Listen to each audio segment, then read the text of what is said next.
Bila dan bagaimana awal kepercayaan atau agama muncul dalam kehidupan manusia? Persoalan tentang bila dan bagaimana kepercayaan bermula, ia tidak mempunyai satu tarikh tunggal yang pasti, kerana ia tidak muncul sebagai satu peristiwa khusus, tetapi sebagai proses evolusi yang panjang dalam sosial manusia. Ia bukan diturunkan oleh Tuhan pada hari tertentu, tetapi proses spontan yang berkembang dalam kehidupan bermasyarakat secara perlahan-lahan. Namun berdasarkan kajian dalam bidang antropologi, arkeologi dan psikologi evolusi, kita boleh menelusuri asal-usul kepercayaan sejak puluhan ribu tahun lalu, ketika manusia awal mula menunjukkan tanda-tanda kesedaran simbolik dan pemikiran abstrak. Bukti awal tentang kepercayaan dapat dilihat melalui amalan pengebumian manusia purba. Sebagai contoh, tapak Shanidar Cave menunjukkan bahawa sekitar 50,000 hingga 70,000 tahun lalu, manusia Neanderthal telah mengebumikan mayat dengan cara tertentu, termasuk meletakkan bunga atau objek bersama si mati. Tindakan ini menunjukkan bahawa mereka mempunyai kepercayaan tentang kematian atau kehidupan selepas mati, walaupun bentuk kepercayaan itu tidak dapat dipastikan secara tepat.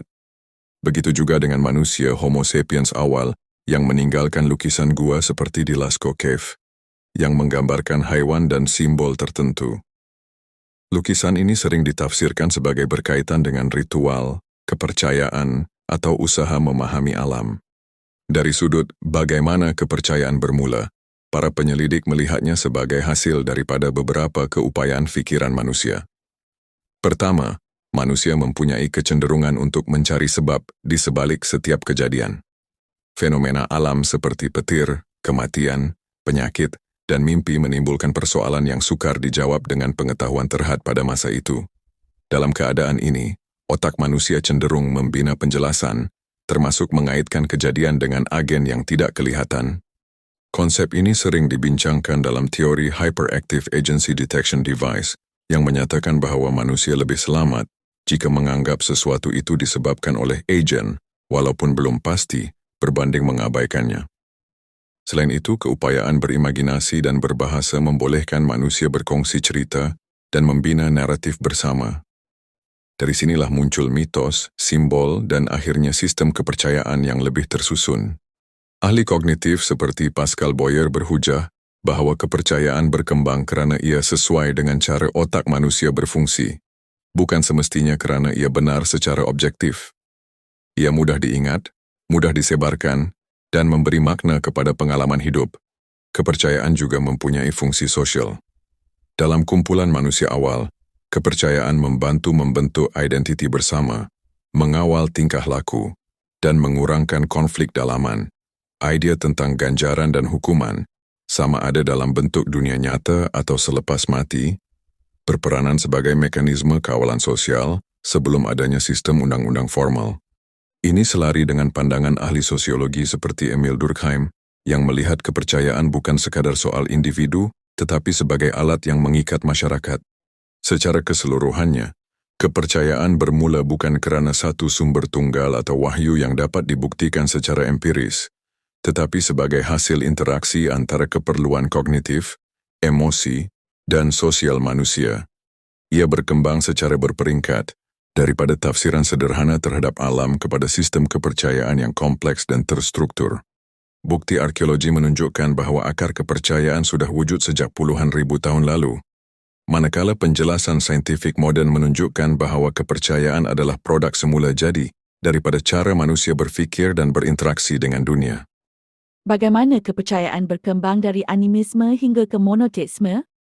Perkembangan kepercayaan daripada animisme hingga monoteisme tidak berlaku secara mendadak atau seragam di seluruh dunia, tetapi melalui proses evolusi budaya yang panjang, berlapis, dan kadang-kadang bertindih. Berdasarkan kajian dalam antropologi dan sejarah agama, perkembangan ini dapat difahami sebagai perubahan cara manusia mentafsir alam, kuasa, dan kewujudan. Pada peringkat awal, bentuk kepercayaan yang sering dikaitkan dengan manusia purba ialah animisme. Dalam kerangka ini, manusia melihat alam sebagai sesuatu yang hidup dan berjiwa. Pokok, sungai, gunung, haiwan, malah fenomena seperti angin dan petir dianggap mempunyai roh atau semangat.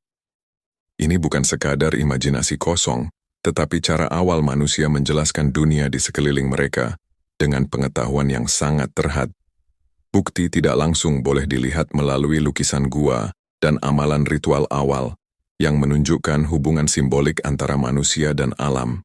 Seiring perkembangan masyarakat, muncul bentuk kepercayaan yang lebih tersusun, termasuk totemisme.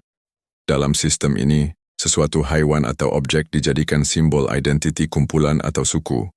Ia bukan sekadar lambang, tetapi dianggap mempunyai hubungan spiritual dengan kumpulan tersebut. Ini menunjukkan peralihan daripada kepercayaan individu terhadap alam kepada kepercayaan yang lebih berfungsi dalam struktur sosial. Kemudian, dalam masyarakat yang semakin kompleks, terutamanya selepas revolusi pertanian, muncul politisme. Dalam sistem ini, kuasa alam dan kehidupan tidak lagi dilihat sebagai roh yang tersebar di semua benda, tetapi dipersonifikasikan sebagai tuhan-tuhan dengan peranan khusus. Sebagai contoh, tamadun seperti Mesir Purba dan Mesopotamia mempunyai dewa-dewa yang mengawal aspek tertentu seperti hujan, kesuburan, peperangan, dan kematian. Ini menunjukkan peningkatan dalam pemikiran abstrak, di mana manusia mula mengorganisasikan konsep kuasa alam dalam bentuk hierarki dan sistem yang lebih teratur. Dalam beberapa konteks, politisme berkembang menjadi henoteisme, di mana satu Tuhan dianggap lebih dominan berbanding yang lain. Ini boleh dilihat sebagai fasa peralihan, di mana idea tentang satu kuasa tertinggi mula muncul, walaupun kepercayaan kepada Tuhan lain masih wujud.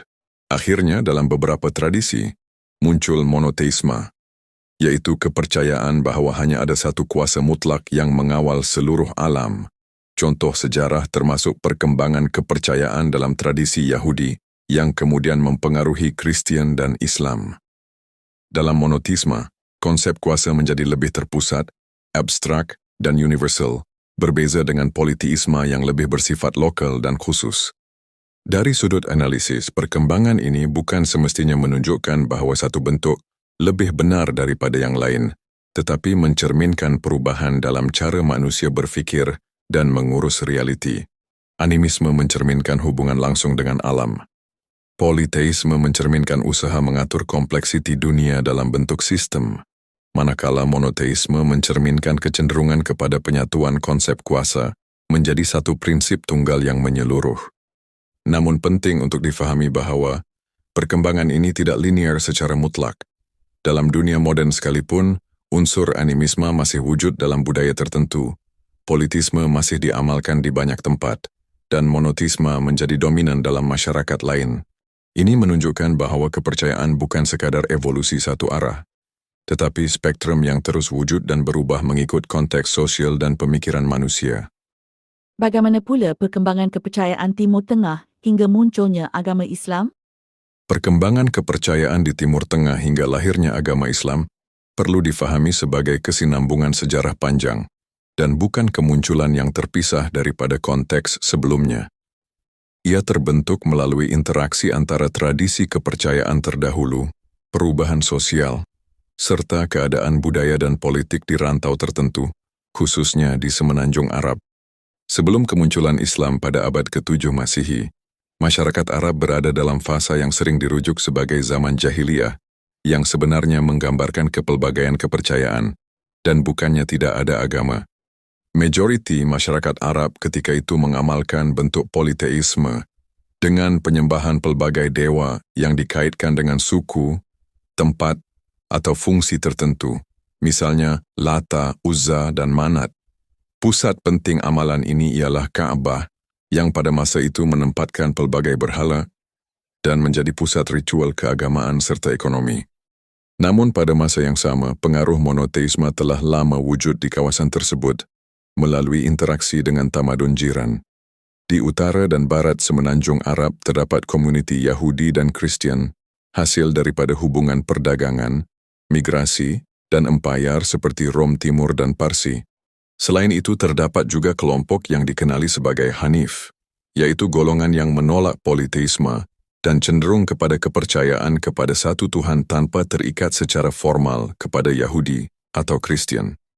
Kemunculan Nabi Muhammad sekitar tahun 610 Masihi di Mekah boleh dilihat sebagai satu titik perubahan penting. Ajaran yang dibawa menekankan konsep tauhid yaitu keesaan Tuhan secara mutlak, yang merupakan bentuk monoteisme yang lebih tegas dan sistematik berbanding bentuk-bentuk sebelumnya di rantau tersebut. Wahyu yang kemudian dihimpunkan dalam Al-Quran bukan sahaja memperkenalkan konsep teologi, tetapi juga sistem etika, sosial, dan undang-undang yang dikatakan menyeluruh.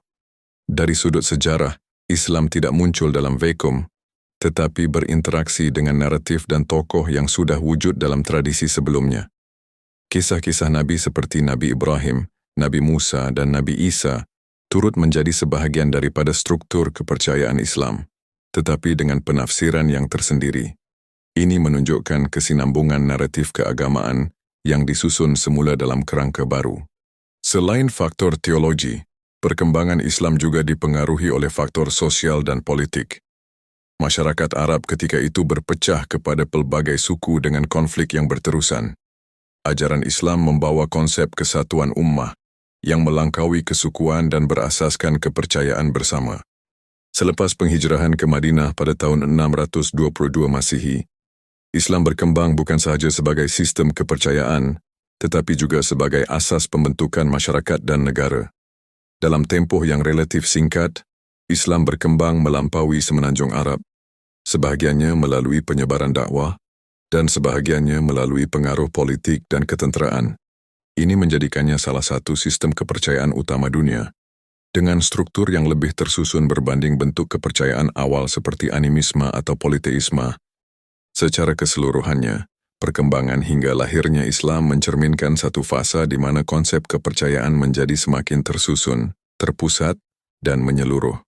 Ia menggabungkan unsur kesinambungan daripada tradisi monoteisme terdahulu dengan pembentukan sistem baru yang lebih komprehensif dalam aspek akidah, hukum, dan sosial di zamannya. Kemunculan Islam lebih tepat difahami sebagai kesinambungan evolusi kepercayaan manusia dan juga sebagai satu bentuk penstrukturan semula terhadap kepercayaan sedia ada dalam konteks sosial dan sejarah. Kesimpulan daripada keseluruhan perbincangan ini menunjukkan bahawa kepercayaan dan agama lebih tepat difahami sebagai hasil perkembangan manusia itu sendiri, bukan sesuatu yang muncul secara tiba-tiba dari luar pengalaman manusia, bukan dari langit. Sejak peringkat awal seperti animisme, manusia telah berusaha memahami dunia melalui kerangka pemikiran yang terbatas tetapi kreatif. Alam yang tidak difahami ditafsirkan sebagai hidup, berkehendak, dan mempunyai kuasa tertentu. Ini bukan kerana bukti objektif tentang kewujudan kuasa tersebut, tetapi kerana cara otak manusia berfungsi dalam menghadapi ketidakpastian. Apabila masyarakat menjadi lebih kompleks, bentuk kepercayaan turut berubah. Politeisme muncul sebagai cara mengatur pelbagai fenomena alam ke dalam sistem yang lebih tersusun, diikuti oleh perkembangan ke arah monoteisme yang menyatukan semua kuasa tersebut di bawah satu prinsip tunggal. Dalam setiap fasa ini, yang berubah bukanlah realiti luar yang dapat dibuktikan secara empirikal, tetapi cara manusia mentafsir dan memberi makna kepada realiti tersebut. Kelahiran agama-agama besar, termasuk Islam, memperlihatkan tahap kematangan tertentu dalam pembinaan sistem kepercayaan. Ia bukan sahaja merangkumi aspek metafizik, tetapi juga menyediakan struktur sosial, undang-undang, dan moral. Namun apabila dilihat dalam konteks sejarah, ia tetap menunjukkan kesinambungan dengan kepercayaan-kepercayaan sebelumnya, sama ada dari segi konsep, naratif, atau fungsi sosial. Ini menguatkan pandangan bahawa agama berkembang secara evolusi budaya, bukan sebagai entiti yang terpisah daripada manusia. Bukti-bukti daripada arkeologi dan antropologi tidak menunjukkan titik di mana kepercayaan turun dari langit dalam bentuk yang lengkap.